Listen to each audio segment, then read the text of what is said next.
All right, good afternoon, everyone. I want to welcome you all to our much anticipated Health and Safety Committee meeting for June the 26th, 2023.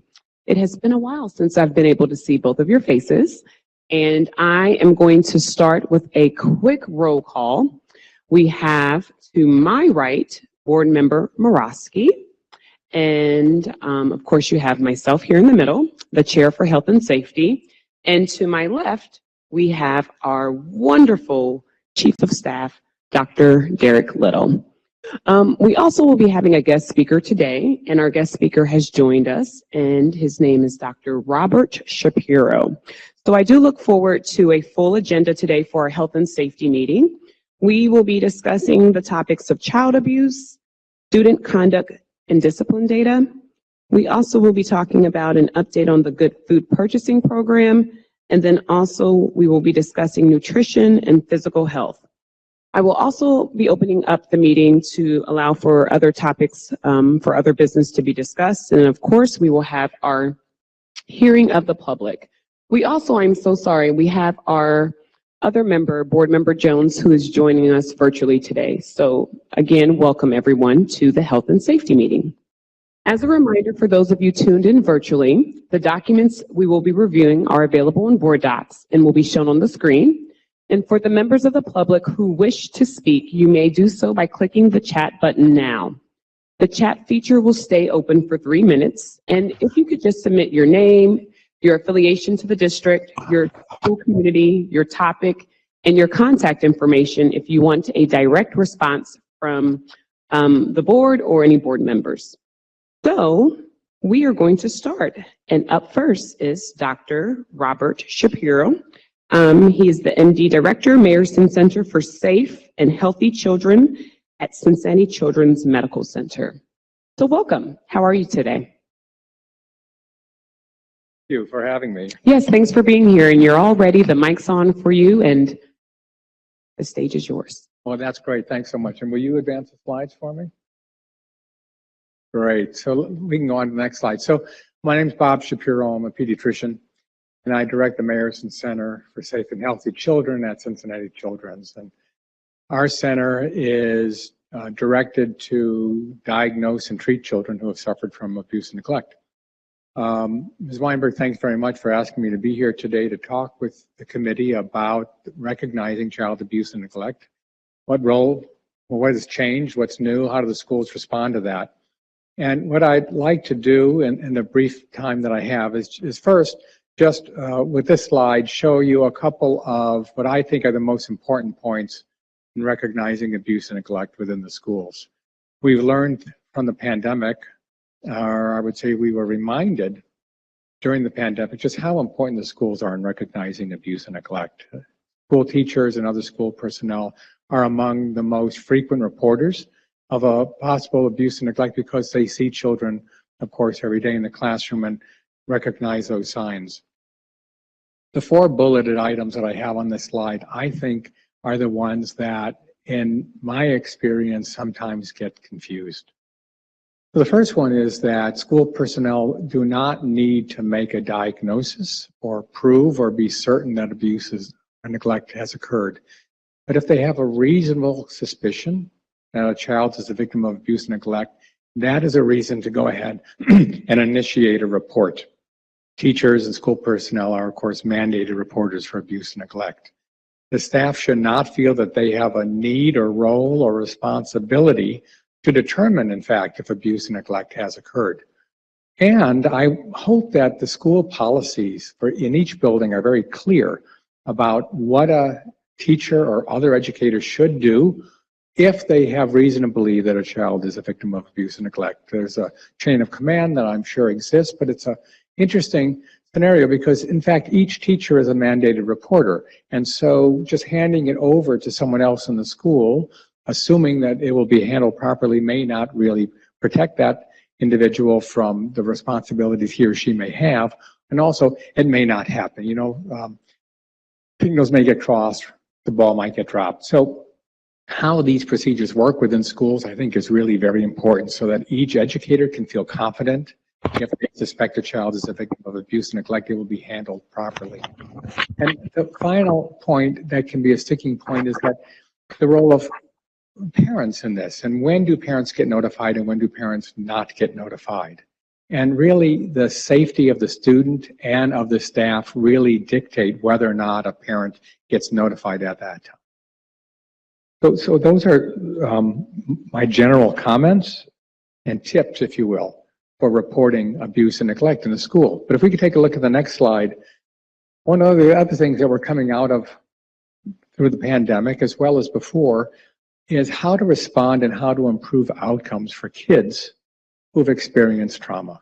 Now, child abuse and neglect is one kind of trauma, but there are a whole host of other traumatic conditions that kids will experience, whether it is bullying, whether it's systemic racism, exposure to neighborhood violence, or the victim of neighborhood violence. Experiences that cause children's stress levels to become elevated beyond a normal stress level results in traumatic stress. 2 out of 3 kids will experience at least one serious traumatic event in their life. And the children who attend Cincinnati Public School experience far more trauma than that. The Meyerson Center has created a training program that is free, it's virtual, it's self-paced, to help educators learn how to recognize the signs of trauma that their students are experiencing, and then how to deal with that in the classroom to improve outcomes for those kids. We know that trauma has significant developmental outcomes in kids if it's not addressed. And this means poor educational attainment, poor health, less likely to be promoted to a grade, to graduate from school, and the list goes on. The mental health consequences are clear for kids who experience trauma. So this training program is free. Cincinnati Public Schools helped to develop this program. It's now in its 3rd year. I know that CPS has had 2 cohorts go through the training already, and another cohort is getting ready in the fall to go through the training. Next, if we can advance to the next slide. So the training is skill-based. 80% of the training is how to respond in the classroom to improve outcomes for kids, so that kids don't escalate, they don't need to be removed from the classroom. They can be in a position to learn. So I strongly recommend the training. It's at strongresilientyouth.org. As I said, it's free, there is no charge. It was created with direct input from CPS staff, and so it very much applies to the students of CPS. Are there any questions that you may have? I do not have any questions as of yet. I will at the end. Do you have any questions? Pretty much finished. We can go to the next slide. I know that you are in a very tight time frame, so I didn't want to try to include too much.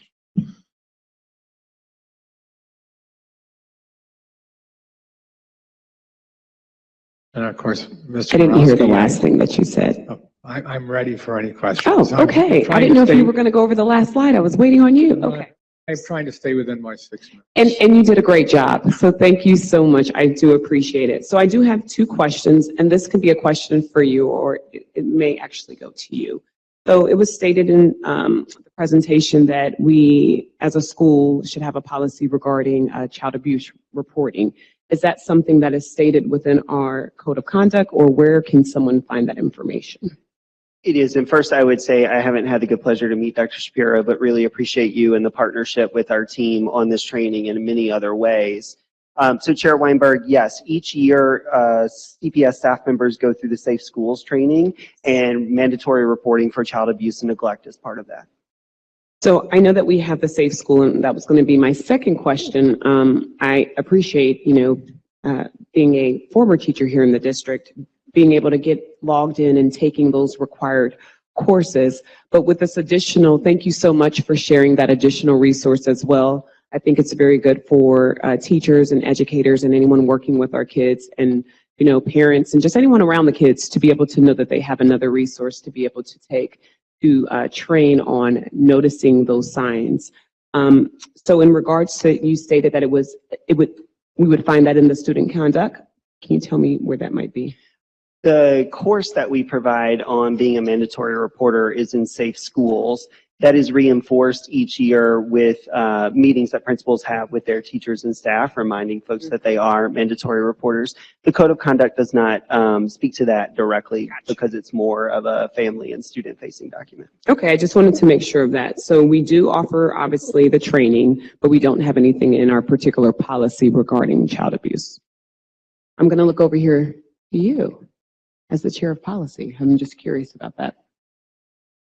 About what? Do we have anything in our policy stating that? Well, we have policies that speak to that second slide, the piece about the mandatory reporting and all of that, which is, in line with Ohio Revised Code, et cetera. Right. But regarding like child abuse specifically, I don't know if I understand the question. I'm not trying to be difficult. No, you're fine. I just Okay. wanted to make sure. Cool. That was it. It was just a Fine. general question. It's not a trick question, I promise. So the answer is no. Well, we have all of that second slide. We have Yes. all of that encoded in policy, and then certainly the procedures. And so the piece about that Dr. Shapiro highlighted about, it needs to be clear. It needs to be the same from like school to school. Mhm. This policy should clearly state how the reports are made. We have that. And that's found through Safe Schools. That is in policy, and then the training on that is through Safe Safe Schools. Yeah. And that's all I wanted, just a clarification. Yep. So teamwork. Thank you. Thank you so much. Thank you for being here. And hopefully the two of you can obviously connect as well. Yes. Thank you. I just wanted to say hello, Dr. Shapiro, and thank you so much for being here. And if I may, a point of privilege, I am extraordinarily fond of Dr. Shapiro and the work he does at Children's, and it is in no short part of the reason that Cincinnati Children's has been named the #1 children's hospital in the country. The work that they do, if you're unfamiliar, for anyone watching besides Board Member Jones and the folks here, but reflected in the minutes, would be great. If you're unfamiliar with what happens at the Mayerson Center, because I think folks get confused in this town as far as what Mayerson is, what Mayerson is at the center of the academy. You should check it out. It's really great. So I just want to say thank you for offering this service for our teachers for free. Particularly, and my colleague, Chair Weinberg, and certainly Mr. Little and everybody else here knows that I can't pass up an opportunity to dig at our state government. In all seriousness, however, our state government creates a hostile environment for a lot of our kids. And a lot of the actions that are occurring in Columbus legislatively are actually trying to make it harder to report trauma for a certain group of students or a couple certain groups of students. I only say that not to make this political, but everything is political. And I only say that to say I really appreciate what y'all are doing for our students in more ways than one. So thanks. Thank you. Thank you so much. Chair Weinberg, Yes, Board Member Jones. may I comment? Yes, go ahead. Go right ahead.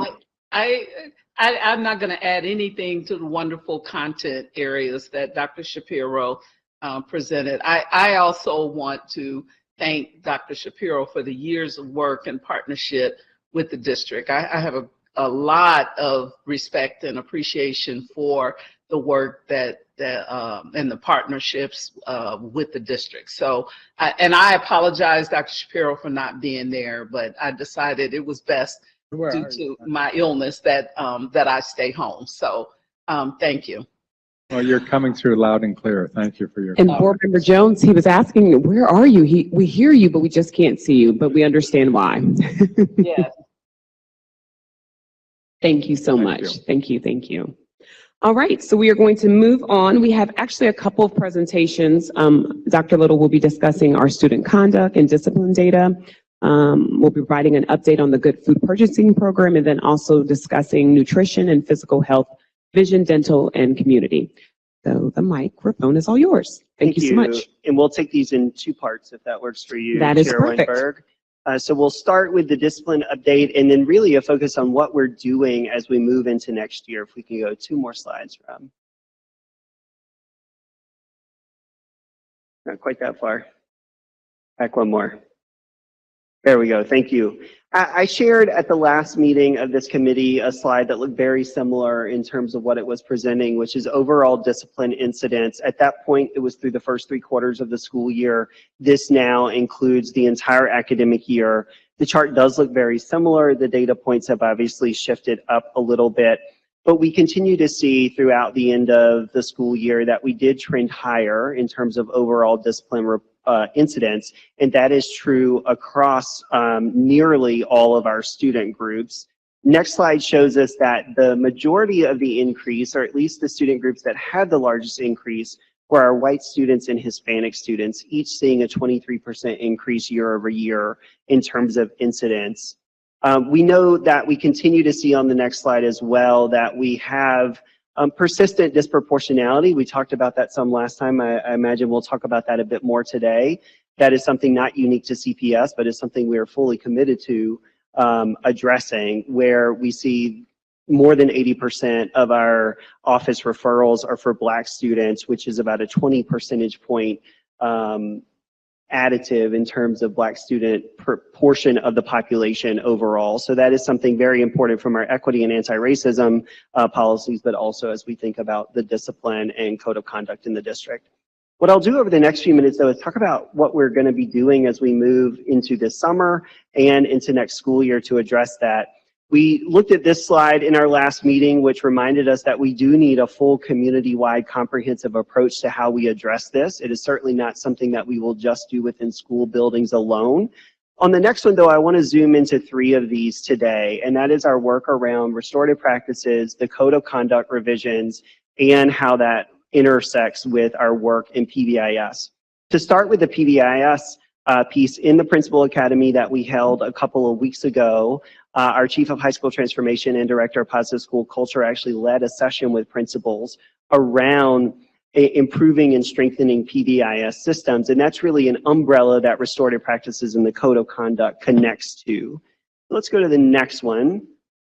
Really excited, not just about the slide, but really the content behind it, which is we are tomorrow launching our first cohort of restorative practices schools. So we will have 3 cohorts, which will span over the next 2 to 3 years, where we go really deep in training and implementation related to restorative practices. That is certainly a key tool needed to address that disproportionality that we saw earlier, as well as what Dr. Shapiro just talked about in terms of trauma that students bring into the classroom and into buildings. So ultimately, every person at a school will receive deep, at least 2-day training in restorative practices. We will also build a cadre at schools and at the district level of train the trainers, so we can sustain and continue to roll this out over time. And everyone, regardless of what cohort they're in, will have access to what we're calling Restorative Practices 101. So even if I'm a cohort 2 or cohort 3 school, I can go through that Restorative Practices 101 training early this fall to start to build a foundation for this work, which does connect back to the Code of Conduct. So let's go to that topic. First, I want to really thank the teams who have worked on the Code of Conduct and the Student Support Guide. Really in 2019, a holistic look was taken at that document and that body of work, and they have done really tremendous work around building in restorative practices, making this more responsive, less punitive, and really taking out violent-oriented terminology or criminalizing terminology throughout. So what we wanted to do over the spring as we move into next year is really embrace that work and think about how to expand it and go deeper on it. So we will ultimately at the July board meeting present the code of conduct to the full board for recommendation and approval, but wanted to give the committee a heads up on 3 big areas of consideration. The first is making sure restorative practices show up even more in line with that training.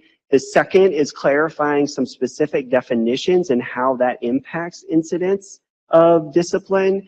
And the third is looking at a specific way that we can really make the most of student participation at the Promise Center. Next slide gives you a sample, and I handed, sorry, Member Jones, I didn't have it virtually, but gave a printed draft copy to Board Member Weinberg and Morosky. The Code of Conduct also for the first time delineates grade bands. We know that our approach to discipline for pre-K3 is very different by law than it is to grades 4 to 12, and so in this version we've really tried to delineate that. What is on the slide is a sample of what those expectations look like for Category 2. We made no changes to expectations for any of the categories in this draft, so all of that stays the same, and again, that's really a testament of the great work that's happened over the past few years. On the next slide, though, you can start to see where we've made some adjustments, and this is really, the version in the actual document is much prettier and easier than what's on the slide, but this is really trying to help get to clarity and to show that restorative practices should be part of the response no matter what. In the version that we just had last school year, restorative practices were mixed in with more punitive traditional consequences. And as we got feedback, we heard that it was confusing to people on sort of how to navigate that list and how to understand what can and can't be chosen or paired together. So what we're trying to do in this version is say you should always have a restorative practice response. And if you need another consequence, that may be the case, but that should not be absent of some or several restorative practices. The other thing at the very bottom of this slide for the first time is we are calling out restorative practices that classrooms and schools should consider if a student has been removed for re-entry back into that classroom or school to really make a productive on-ramp and to help reteach behaviors and set the student up for success. Second big area on the next slide, again, goes back to definitions. It's really 2 that we've heard about a lot this year and wanted to respond to. The first is a Category 2 offense, disorderly conduct, along with a Category 3 offense, physical assault. And those get confused by people. Some things are labeled physical assault when they shouldn't be, or vice versa. So really the clarity here is saying that if it is a non-intentional act, that's disorderly conduct. If it is an intentional act, that becomes physical assault. That distinction has not always been clear to the field, and so this definition change, along with conversations and training we'll do around it, should help with that. And then finally here in this section is work around the Promise Center. We know that that is a key resource for students. Obviously, no student wants to get assigned to the Promise Center, but when they do, it is really meant to be a restorative place to continue to make progress academically, as well as receive social, emotional, or mental health services that the student may need. What we know is that students who are assigned to the Promise Center don't always actually go to the Promise Center. That attendance rate or participation rate is usually between 50 and 60% on average. And so students are then missing out on the resources that are provided there. So moving into next school year, we would establish a baseline expectation that if you have an assignment for 20 days or more, you would need to fulfill at least 70% of that assignment before you can return back to your home school. So it is making sure that you get the resources and support that are provided at the Promise Center, rather than just staying home for 20 days, doing nothing, and then coming back to school without any of that transition support in place. So that's a quick summary of sort of the main 3 buckets of adjustment in the Code of Conduct, and how that, coupled with really robust training and support that we're pursuing into the next year, will help respond to that discipline data. I'm going to open it up to my colleagues to go first, and then I will ask my questions. So I'm going to look over to Board Member Morosky. Do you have any comments or questions? And then, of course, Board Member Jones. Thank you, Chair Weinberg. Thank you, Mr. Little. This is real nice. When I was an assistant principal, I was a dean of students, if you can believe that. And a lot of people. Yeah, thank you, Ms. Jones. But discipline at its core should be about helping young people make decisions that'll benefit them, not about punishment. And so everything about this presentation I really liked. First question I have, and it might be the only one, I'm gonna let Chair Weimer go, and Ms. Jones, I need to think a little, but this looks nice. First question I would have, for now at least, so for the cohorts, I have assumptions, but I don't want to assume anything. How were the first 17 schools chosen? Yeah, really good question. So it's all Title I high schools. Okay. And then we looked at elementary schools that have had higher incidence of challenges throughout the year, or like contextual factors that matter. So that drove who ended up in cohort 1. My assumptions were correct. Mine as well. And I'll turn it over to Ms. Weinberg. Board Member Jones, do you have anything that you would like to add or a question? I don't have any questions. I do want to make just a very short comment. And well, first of all, let me say, Mr. Morosky, in my school, you can be the dean of students anytime. Because I know where your heart is. But anyway, I just want to say, just in general, and I thank you, Dr. Little, for the presentation. But every moment with our students in school is a teaching moment.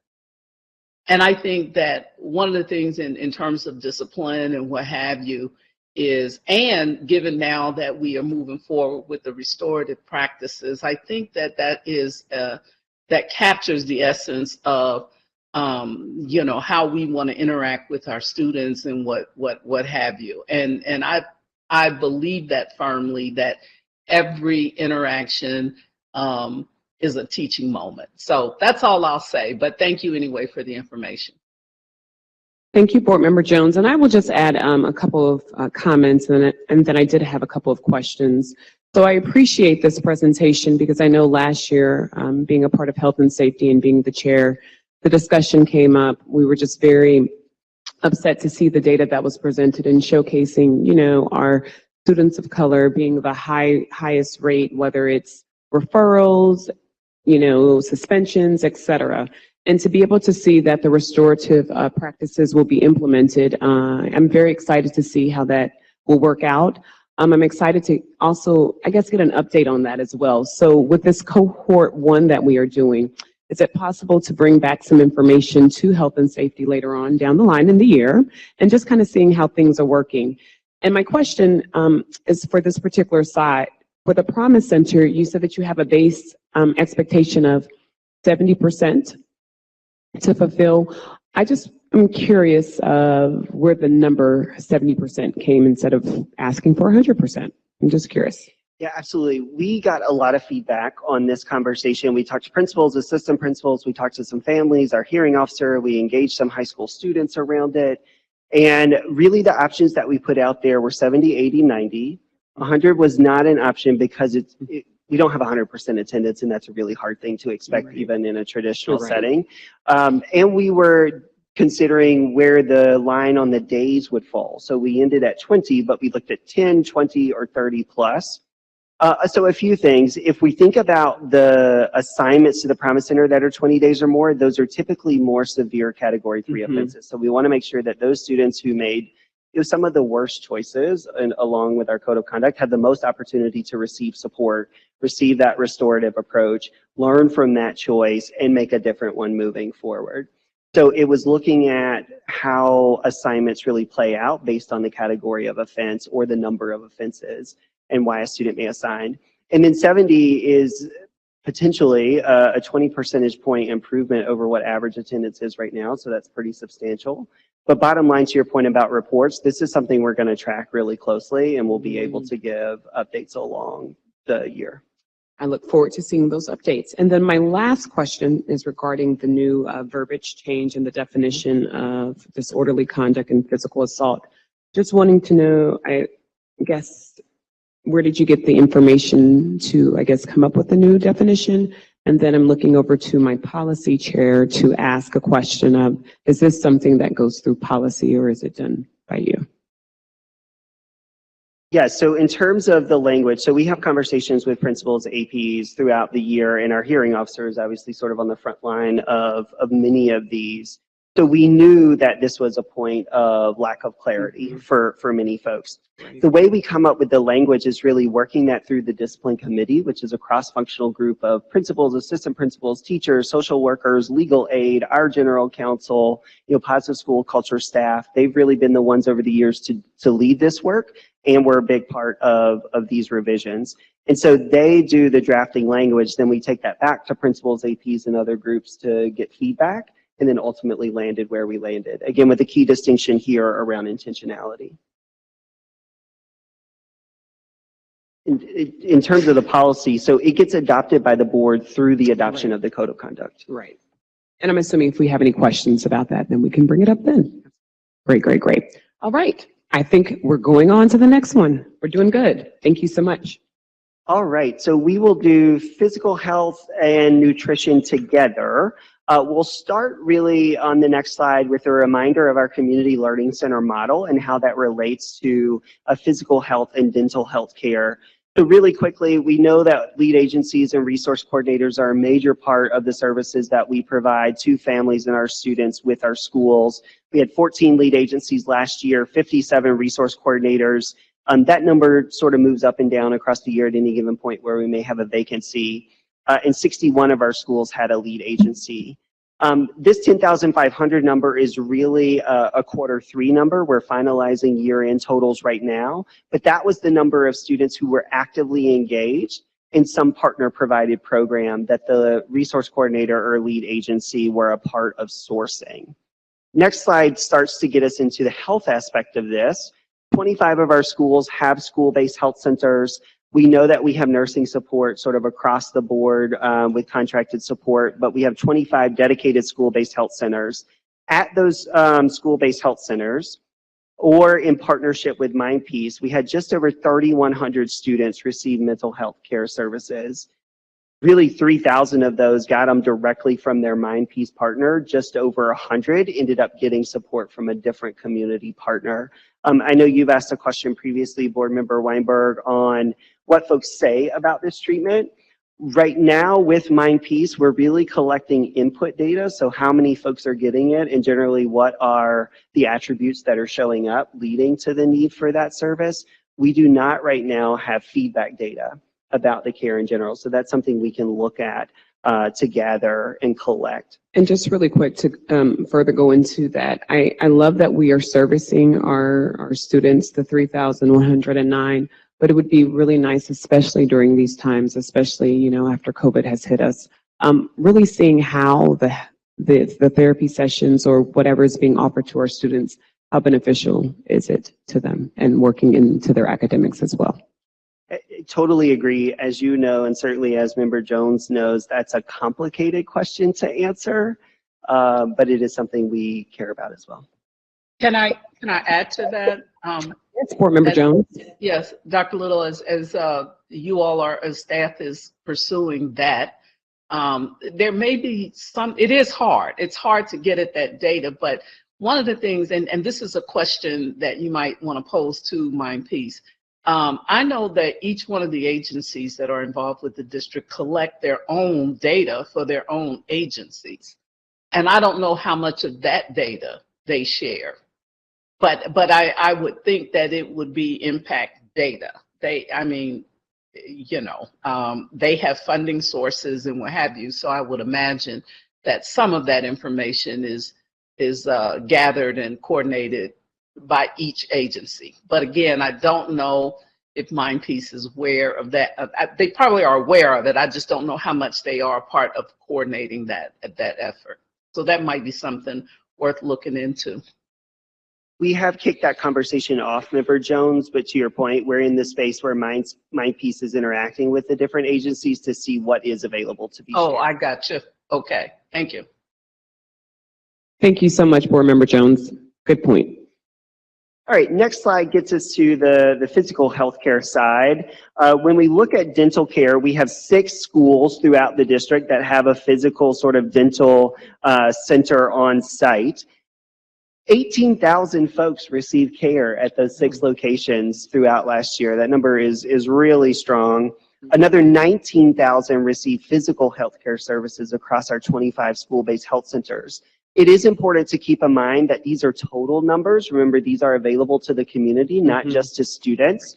The school-age population in both of those numbers is about half. So, around 9,000 received dental care that were in the school-age range, and around 7,600 received physical health care that were in the school-age range. So the rest of the numbers are really coming through community-based services. And I just would like to add that that's really nice to be able to showcase that we are also serving our community as well. So that's a good, nice thing.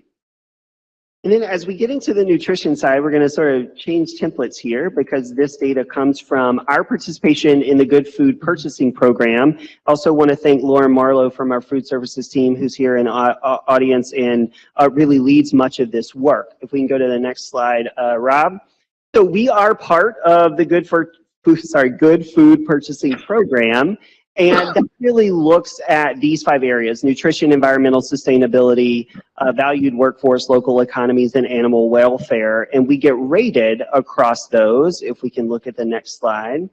So our latest rating, this is a year lag, so this is looking at the end of school year a year ago.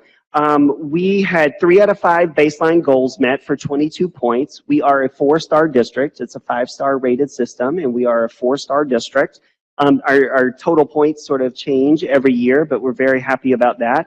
And we're one of very few Ohio school districts that actually participate in this program. So it is a commitment that started with the board back in 2019 and has continued since then. If we go forward one slide, in terms of it being in policy, we've been participating in the program since the 16-17 school year. And a testament to the district, every time we've earned a new baseline, we have kept it. So once we reached our 3 baselines, we continue to maintain that status with this rating program. Another thing that is unique about Cincinnati Public Schools is shown on the next slide, which is our commitment to clean labels, both understanding what goes into the food that we serve and being able to share that back out. We are part of the Green Onion pilot, where they look at and analyze our menus to see how many of these things on the slide we have in there, and we want little to none of these in our food. There are very few districts, certainly very few urban districts across the country that are part of this pilot. So again, it's a testament to the stance that we've taken as an organization around good food and nutrition. We don't yet have comparison data for the Green Onion pilot. It is still in pilot phase, but in the coming years, we'll be able to see, just like with the Good Food Purchasing Program, how we stack up both related to their rubric and to other districts. And then finally, the last slide in this section is a requirement to say that we are in compliance with Ohio Revised Code 3313. We do understand the nutrition standards and we abide by those, as well as being clear on where food and beverages can be sold and the types that they can be sold. So we are required to share that in an open board forum and wanted to do that here as part of this topic. Well, I enjoyed the presentation. I do have a question. I would like to know, what are the cards? So I don't know if you want to come up and explain the cards. I thought they were really neat. Trading cards, kind of like, so. And then I will open it up to my colleagues if you all have anything that you would like to add. But yeah, the mic is yours. Good Hi. afternoon. My name is Lauren Marlowe. I'm with Student Dining. Thank you for having me. So yeah, we were excited to show you guys these farmer cards. They came from a partner we have called Green Umbrella, and they do a lot of work coordinating the produce that we get in our schools with local farms in the area. And so last October, we made these cards available to all students in all of our elementary schools. So October is National Farm to School Month, so we celebrated by offering these farmer cards. So every student who came in and got a lunch, they got a card. And so we hope that throughout that month, they were able to collect all of these cards and then learn about the produce that is grown in our state and that they got to enjoy for lunch. So yeah, we were excited to be able to get these with Green Umbrella. Thank you. I love that. I love that we are showcasing, how we are purchasing things locally and that the children are able, or the students, excuse me, are able to see these cards and also make it a learning opportunity as well. Do my colleagues have anything else to add? I'll add, thank you, Chair Weinberg, and thanks you all so much for this hard work. And along with Ms. Jones at that time, President Jones, I'm proud and grateful that the board all those years ago had the courage to step out with this program.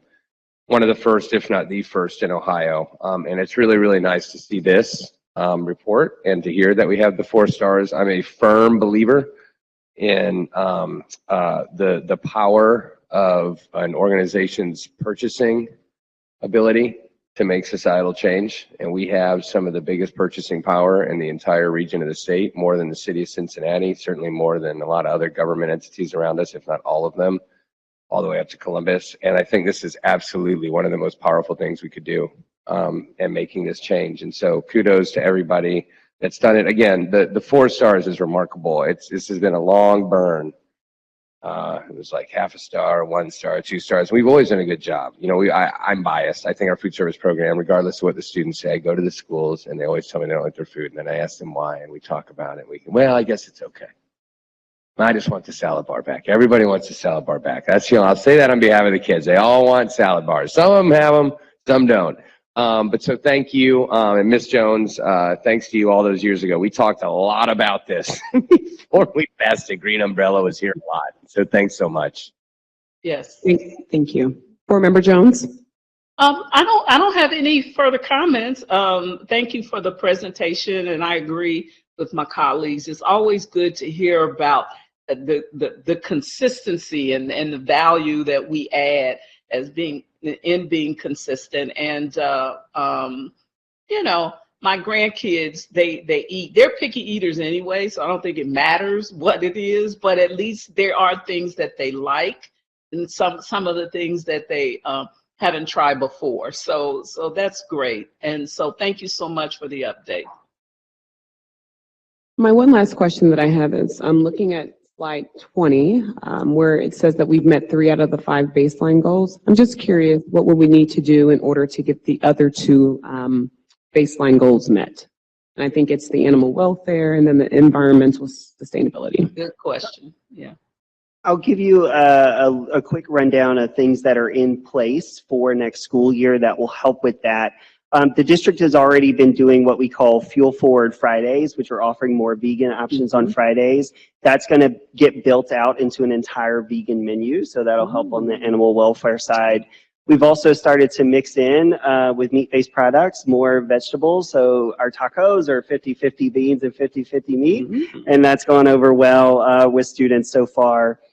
We're also on the animal welfare side and the sustainability looking at purchasing more chicken that is antibiotic-free or very low in antibiotics, so that's another area. And to Member Murawski's point in terms of purchasing power, we're making some utensil and flatware changes as well. So getting rid of the little plastic packet and going to utensil dispensers at the high school level and continuing to expand compostable materials across the board. I love it. Well, thank you so much for that presentation. If we do not have any other questions or comments, we're going to move on to other business. So I'm going to open it up to both of my colleagues. If there's anything else that you all would like to add or discuss, speak now or forever hold your peace. I will hold my peace. Board Member Jones? I'll hold mine too. Oh, all right. Well, I guess I'm going to hold mine too. I'll save it for the next time. All right. Well, do we have anybody for hearing of the public? We don't? No one? No one's on? Oh, okay. Well, thanks everyone. We are actually done. We come to a close. So I just want to thank everyone for the discussion, for the topics. I look forward to also trying some of the food. Can we make that happen? I would love to try a lunch. Yes. What do you think? Yes, yes. I know we put you on the spot there. But again, thank you everyone for joining Health and Safety. The meeting has now been adjourned. Thank you.